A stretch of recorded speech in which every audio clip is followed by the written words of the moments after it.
YouTube, what's up, baby? We back in this thing again for another review. This is Q's Insight. I am Callie, and today we're going to be talking about Moon Knight, episode 5, entitled Asylum. All right? Now, if you've been in this channel before, you already know how we do it. We started off with the premise, 3 favorite scenes, the grade, and we on to the next one, right? So, again, Moon Knight, episode 5, entitled Asylum. So we pick up at basically exactly where we left off, and then all of a sudden, uh, you know, from seeing that the goddess hippo screaming, Mark gets sucked back into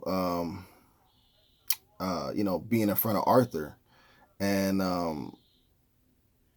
Arthur is still trying to Dr. Arthur per se, and he's still trying to make Mark see that you've been living in this fake world and this is actually the real world. You know what I'm saying? You're taking stuff that's in here and you're bringing it into the fake world that you think that you inhabit, but you're actually really here. This is the real deal, which we kind of know. We pretty much know like it's not, but it's still strange. You know what I'm saying? Because it's dealing with the person with split personality. So you never know what's real, what's not. Um. So Mark pretends to believe him for a second, and then he flips out, and then the people that's on the staff end up shooting his neck with meds, and then right from there, he goes back to being in front of the goddess hippo, and Steven's right next to him at that point again. And then the goddess hippo explains to them that they're in this realm, and it's called Duat, and I think that's how you spell Duat. And the goddess is there to judge their hearts, so that way they can either, go to paradise or, per se go to the negative zone. You know what I'm saying? But when she ends up putting their hearts on the scale, it doesn't balance, and she tells them like, look, like you guys obviously must have like some stuff that you're not being truthful about. Like go back to your memories and fix what needs to be fixed, so that way we can see if we can get you balanced and you can go on. And so Steven and Mark, they go back to like the asylum area because they got pulled out of the asylum area, and they were like in this like it looked like Egypt for sure. You know what I'm saying? There was like sand everywhere. You had the pyramids, dark sky, and they were on a boat, and it was like a ferry to, what I'm saying, like I said, to paradise. Or if you don't pass it, then you will you will end up going to the negative zone. You know what I'm saying? That which is on the side of the boat. It's a whole bunch of sand, of course, so you get tossed over the boat, and then the people from the underground pull you to the the negative duat. So anyways, they go back and they're trying to figure out what's going on. So they go back to look at their memories. While looking through the memories, Steven and Mark, they hear a boy asking for help. And so Steven, of course, is super intrigued by this, and he goes run to find the boy or whatever, or whoever it was that screamed or was yelling for help. And they'll find in this room that's full of people that Mark has killed, and they're inside there, but they're not doing anything. They're just like they're just almost like mindless. They're just sitting down in seats. And Steven's like, yo, like Mark, you killed all these people, man. That's crazy. And he's like, yep, I did, and a lot of these people, if not all of them, deserved it. You know what I'm saying? They were like bad people, And then Steven ends up seeing the boy, and he ends up following him to this room, this door, and Mark is trying to keep him from following him. But once Steven gets through that door, he closes the door and locks it. So Steven is locked outside of that memory. I'm sorry, Mark is locked outside of that memory that Steven actually just went into, and there's nothing that he can do to prevent him from seeing what he's about to see. You know what I'm saying? And you're like, like, why is he trying to prevent, Steven from seeing this? So Steven finds out, through this memory that Mark's younger brother ended up dying, and they like Mark and his younger brother, they go to like this little cave area or whatever, something like that, and there's like water inside the cave area. And when they go in there, the water actually starts rising, and it ends up flooding the whole cave area. And his little brother ends up passing away. He ends up drowning. And Mark, of course, he ends up living. And from that, you find out that the mom of Mark and whoever his deceased brother was, I think it was like, yeah, I can't even remember what his other brother's name. I can't remember what his brother's name is right now. But besides the point, you end up finding out the mom blames Mark for his younger brother's death, and you get the feeling that that's not all that Mark is hiding. He's hiding something else. And Steven is trying to figure it out. Then we end up seeing the night where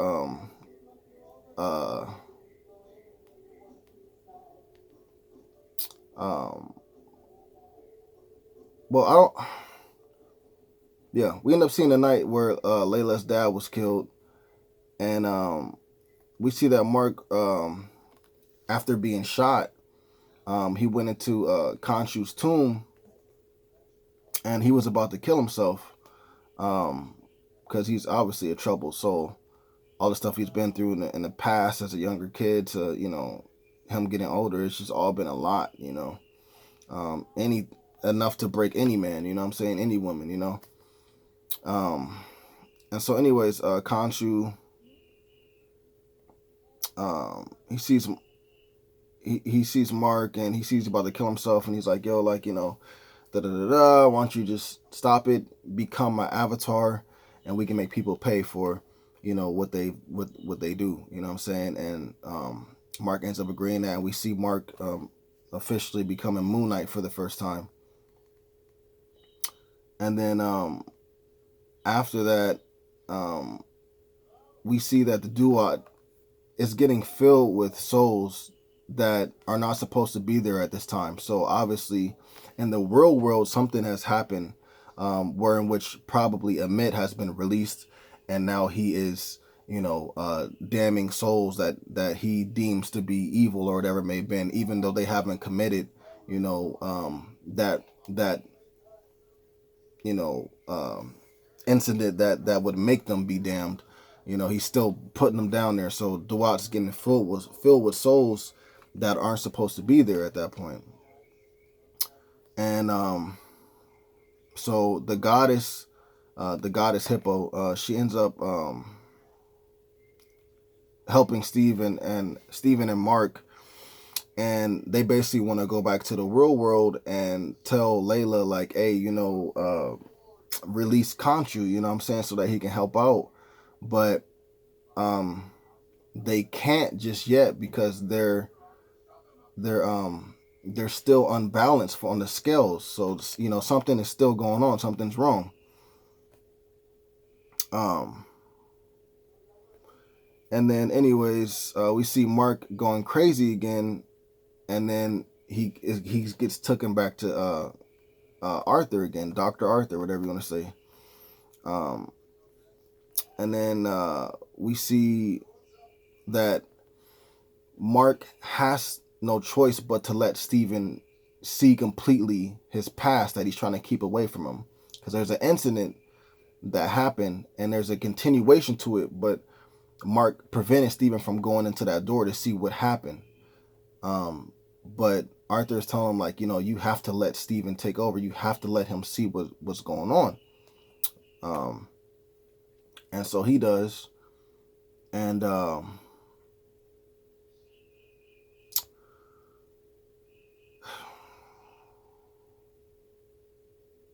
it's it's horrible to see like what happened, man. It's horrible to see what happened, bro. Um, what his mom had became, and what she did to Mark, and how she treated Mark, bro. Like it was horrible, bro. Like I I really felt like real bad, bro. Like I really felt bad. Like I I never felt this type of emotion um, for the TV shows that they have on Marvel, bro. And I was like, yo, like this is heavy, dog. Like, oh man, my eyes are tearing up right now, dog. Like, how are you gonna front, man? But that was horrible, dog. That was horrible. I'm not even gonna like get into it. Like, if you saw the episode, you know what that you know what happened. But like that was horrible, man. I know why Mark is the way that he is, and ended up being that it was a painful situation that he was going through, and what I'm saying. So he had to create an identity to get through it. You feel me? Like, and that's how Steven was created. So we find out that Steven was not the natural person that had the body. It was actually Mark, and Steven is actually a figment of Mark's imagination. Like it's crazy, bro. It's oh, it's crazy, bro. But anyways, after that, um, Steven wakes up to seeing Arthur, and he still is thinking that his mom is alive, but he realizes that she's dead, and it just that was crazy, man. Because Steven has been thinking his mom was a certain way, and just this beautiful, queen. In all reality, bro, she was the total opposite, and it's crazy, bro. Um, anyways, we see Steven, and he has a memory of when Mark went to his mother's funeral. He didn't go inside the building. He was actually outside, like drinking or whatever. But he still saw the memory, and it shows how Steven took over for most of the time due to all of that. You know what I'm saying? And it shows a scene where, you feel me, like Mark is like super down, and um he reverts back to Steven, and then he ends up calling his mom, even though his mom is deceased. You know what I'm saying? But it just, man, this episode was so crazy. It was so emotional, dog. I can't. It was crazy, man. It was crazy, but we end up seeing like that time where Mark and Steven, their lives kind of merged together, because yes, sometimes he would turn into Steven, like when he was younger, when he was dealing with that abuse. You know what I'm saying? But at this point, this was like you know where Steven started taking control. So um